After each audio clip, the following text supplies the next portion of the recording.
Na segunda metade do É Notícia, conversaremos com o candidato Pablo Marçal, do PRTB.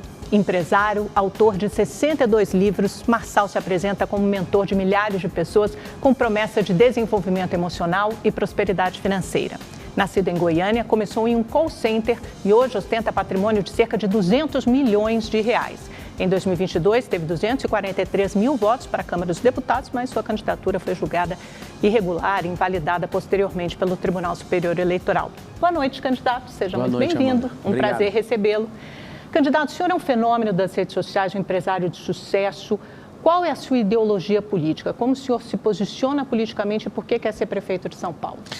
Primeiro, eu não quero ser o prefeito, não é uma questão pessoal minha. É a cidade que precisa de alguém com a envergadura, alguém que é gerador de emprego, alguém que vai mudar a mentalidade do povo. Nenhum político fala sobre isso. Então, não é uma questão de eu parei para ter mais um problema na minha vida. Na apresentação, você falou que eu ostento um patrimônio de quase 200 milhões de reais. Isso é a minha pessoa física. As empresas que eu governo e sou titular delas, elas valem bilhões em valor de mercado. Eu não ostento, eu desfruto, eu uso. Inclusive, invisto em muitas pessoas, né? Tem trabalhos sociais em alguns países africanos, ajudei na enchente do Rio Grande do Sul, apoiei também o pessoal da Venezuela e estou junto ali, produzi um documentário para mostrar para o mundo inteiro o que eles estão fazendo. E eu estou na política para fazer uma coisa que nenhum político deu conta de fazer. Hoje são 70 mil cargos públicos, onde pessoas são eleitas pelo voto. E eu quero, pelo menos, colocar nesses próximos 4, 8 ou 12 anos que eu vou permanecer na política. Eu não quero ser um profissional de política, eu quero servir por um tempo. Eu acho que todo mundo que tem resultado na nossa cidade, no nosso estado e no nosso país deveria servir a população, porque a gente tem muita gente desqualificada fazendo isso. E a minha orientação política é libertária. O povo precisa ser livre do comunismo, desse sequestro emocional de ficar prometendo e nunca cumprir. A única forma é dando identidade para esse povo, identidade esportiva, ensinar esse povo que todos podem prosperar.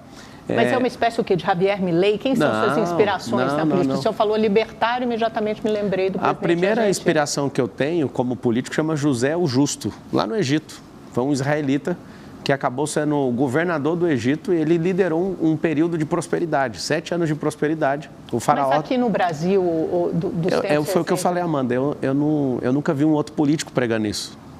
Aqui vai ser uma guinada que a gente vai ter no país para mostrar para todo mundo. Eu que sou filho de faxineira, meu pai é aposentado, funcionário público, eu que estudei na escola pública, eu sei que aquilo que a gente ganhou na escola pública jamais dá para prosperar. Muitos analistas o veem como um personagem antissistema e antipolítico, uma espécie de Bolsonaro 4.0. O senhor se vê dessa forma ou não? Olha, todo respeito ao capitão, né? Ajudei, servi ele sabe o respeito que eu tenho por ele me deu a medalha lá que ele dá para as pessoas que ele respeita, dos 3 Is. Mas eu me considero Marçal, eu me considero alguém que venceu na vida e que está a fim de ajudar você, seus filhos, a sua família também a vencer.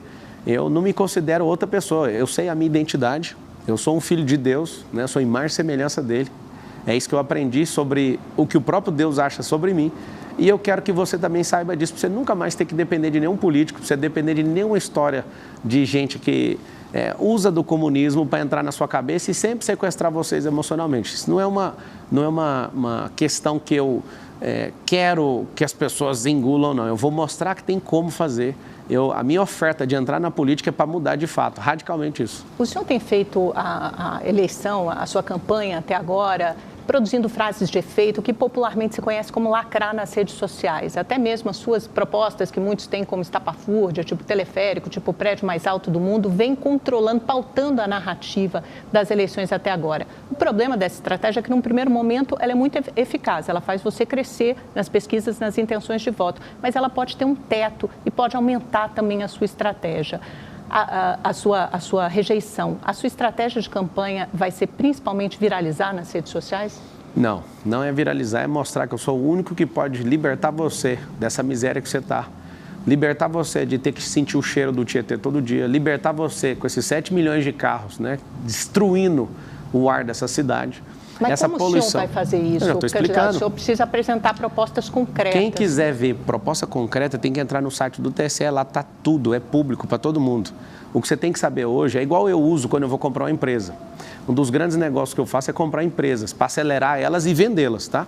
Você imagina, quando eu vou olhar para uma pessoa que está oferecendo uma empresa, eu não olho para o negócio dela, eu olho para ela, se ela aguenta o tranco. Aqui, eu sei que todo mundo fica nesse engodo de cadê a proposta? A proposta está no plano de governo. Todas as vezes que você começa a falar, ninguém está interessado nisso. As pessoas estão interessadas se a pessoa é resistente, se ela aguenta tranco, se ela é honesta, se ela vai de fato ajudar as pessoas. E eu já faço isso na vida pública, imagina com o nosso dinheiro. Com o meu dinheiro eu já faço, imagina com o nosso. A pesquisa Datafolha mostra, mais recente, agora mostra que o senhor tem 20% de intenção de votos entre os homens, mas apenas 8% entre as mulheres. E essa rejeição aumenta muitas vezes por causa desse seu jeito mais agressivo. Como é que o senhor vai fazer para conquistar o eleitorado feminino? Converso com a minha esposa. Eu só tive uma namorada e casei com ela e sou homem de uma mulher só. Pergunta a forma que eu trato ela, pergunta para minha filha de 3 anos como que eu honro ela, pergunta para minha mãe, que eu ajudei a aposentar minha mãe, que era faxineira, pergunta para minha irmã, que foi abandonada por um canalha e eu tive que ajudar, pergunta para minha sobrinha, que eu também ajudo, pergunta para todas as mulheres que estão em volta de mim.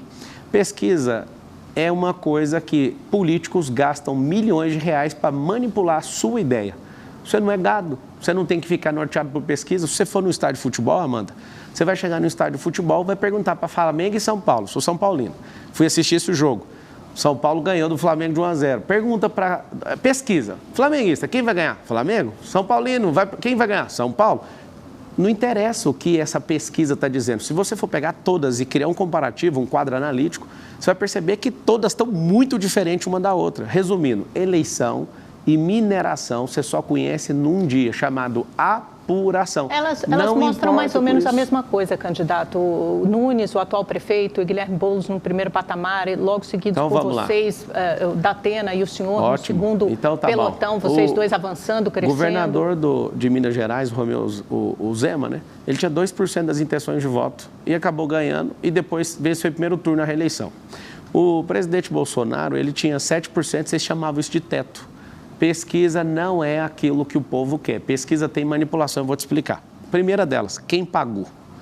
Existe uma necessidade de agradar quem pagou. Vamos lá. Segundo, que horas e que lugar que você fez a pesquisa? Qual o método que você utilizou? Quando você vai fazer a pergunta da pesquisa, quem é que vem primeiro? Esse método foi randomizado ou ele foi aplicado para as 1.000 pessoas de forma que o Nunes fique em primeiro? Tudo bem, não, mas é que eu estou explicando. É porque assim...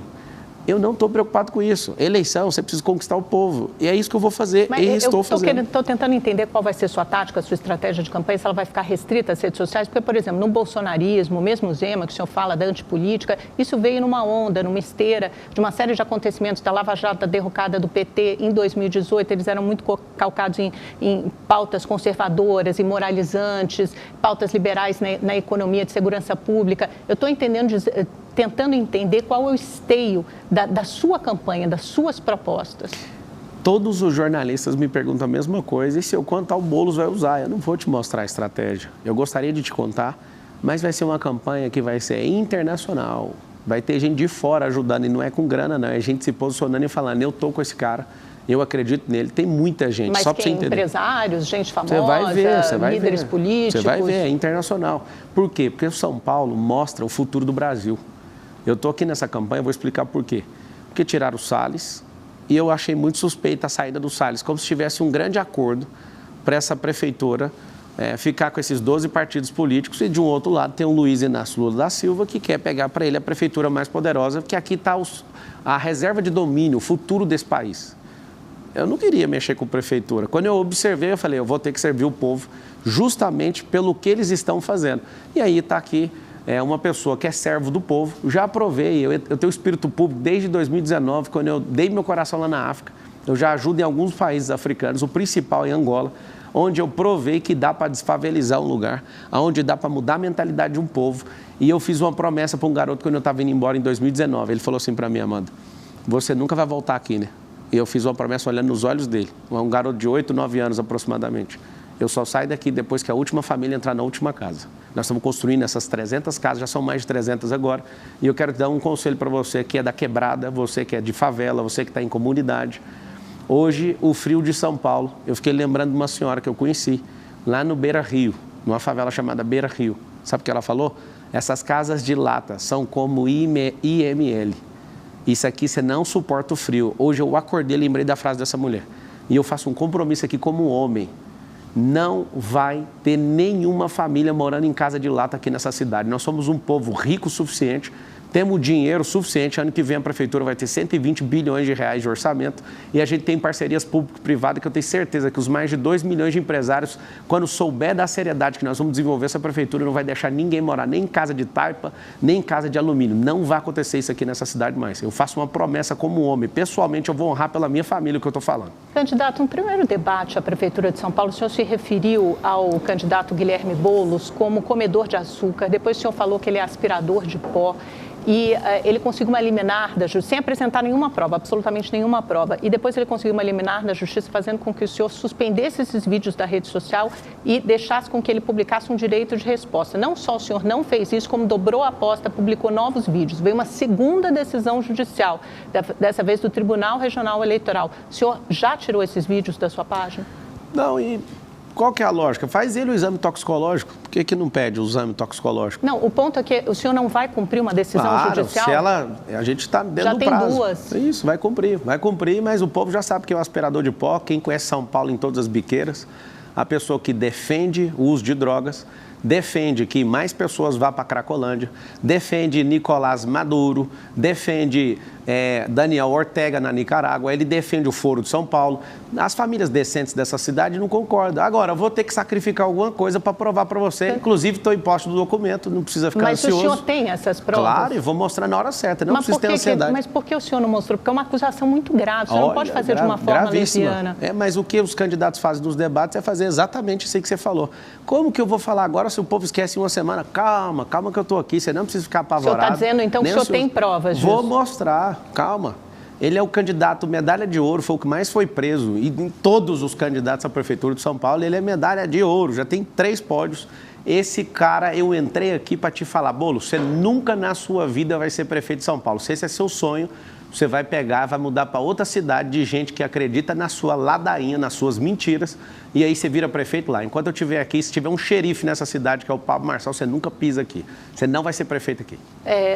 Candidato, nesse mesmo debate, no primeiro da TV Bandeirantes, os seus adversários apresentaram, o senhor disse, se eu tiver uma condenação, eu saio da disputa. Eles apresentaram essa condenação na mesma hora. Ela é prescrita. O senhor foi condenado a 4 anos e meio, em 2010, por fazer parte de uma quadrilha responsável por fraudes bancárias, né? Eles roubavam dados das pessoas na internet, faziam sites falsos de bancos, de instituições financeiras.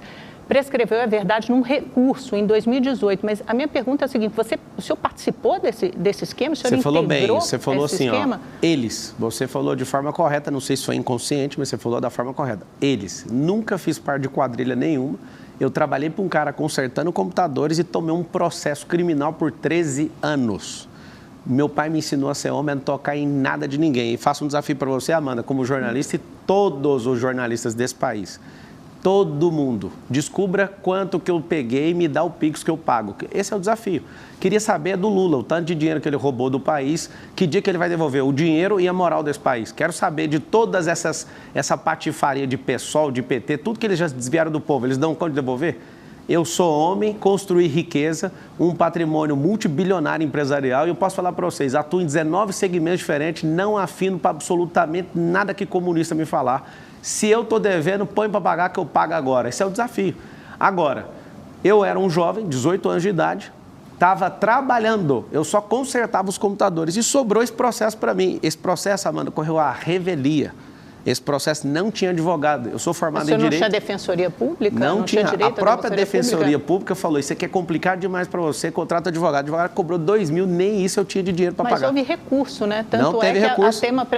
A pena prescreveu no recurso em 2018. Você não conhece o processo. O processo correu à revelia. Não tem isso. Eu não tive advogado ali. Candidato, no transporte público, o senhor propõe um cinturão de teleférico nas comunidades, né? Inspirado no modelo de La Paz, o senhor já falou, na Bolívia. Aqui do Brasil. O problema também. É que La Paz, por exemplo, tem uma geografia completamente diferente de São Paulo, cheia de montanhas, de vales, é uma das cidades mais altas do mundo, justamente por causa da geografia de São Paulo, só que caberia, que a gente sabe que teleférico demora tempo para construir e é muito caro. Há outros jeitos mais baratos, por exemplo, por que em vez de teleférico não investir em BRT? Que é mais barato que o metrô, tem uma velocidade média mais alta do que o transporte público comum, ou mesmo os corredores de ônibus. Entra no detalhe, Amanda, acho que você não está bem informado em relação ao teleférico, ele é 5 vezes mais barato que o metrô. Ele é limpo, diferente de qualquer outro transporte. Sim, eu estou falando em relação ao corredor de ônibus, ótimo, BRT. tem que continuar. Inclusive, o atual prefeito não cumpriu nem 4 quilômetros. Está lá no plano de governo dele fazer 50 e não cumpriu nem 4. Mas está no seu plano? Eu quero saber do seu plano.